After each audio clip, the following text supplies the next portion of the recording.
Peloton's co-founder John Foley is ceding his top job in a shake-up that will cost the company 2,800 jobs. A collapse in the exercise company's market value has attracted the interest of activist investors and also potential bidders. Barry McCarthy, the former chief financial officer of Spotify and Netflix, will replace John Foley as CEO. Foley has led the company since its foundation a decade ago. He's acknowledged missteps, saying he overinvested in some areas of the business. At the beginning of the coronavirus pandemic, Peloton attracted thousands of new customers, helped by stay-at-home policies. But slowing demand, supply chain challenges and reputational crisis, including a recall of its treadmills, have hit the group hard. The Financial Times is reporting that Nike and Amazon are separately evaluating bids to buy Peloton.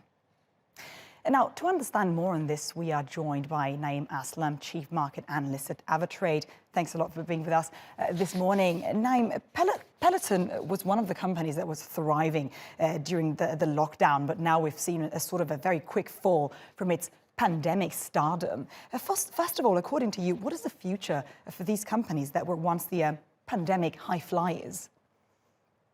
Sure. Thanks for having me. Look, I think these companies' valuations were overblown just based on the fact that some of these speculators just thought that these companies, they will be the future. Yes, they will be the future, but not in the same sense how they were during a pandemic, because as life comes back to normality, we see normal gyms becoming more full.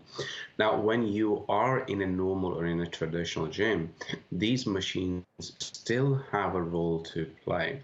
Or especially when it comes to, as you've mentioned earlier, the bigger players in the mergers and acquisitions space, if they come and then they acquire the company, then we do see more value coming in.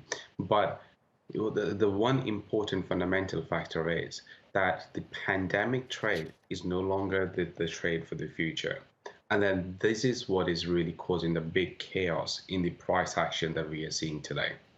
Interesting. And on the M&A point, there seems to be, we've said it, interest from companies such as Amazon. I wonder, would Peloton be an attractive target for Amazon, given its recent interest in the health and wellness industry? Is this a new trend for the company, one that will generate significant profits?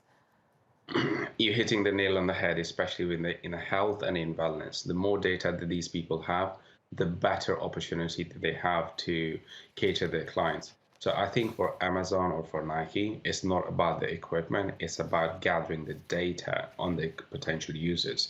And that's where they see the biggest bang for the buck, and then hence they wanted to acquire the company. Naeem Aslam, thank you very much for being with us today. Thank you for having me.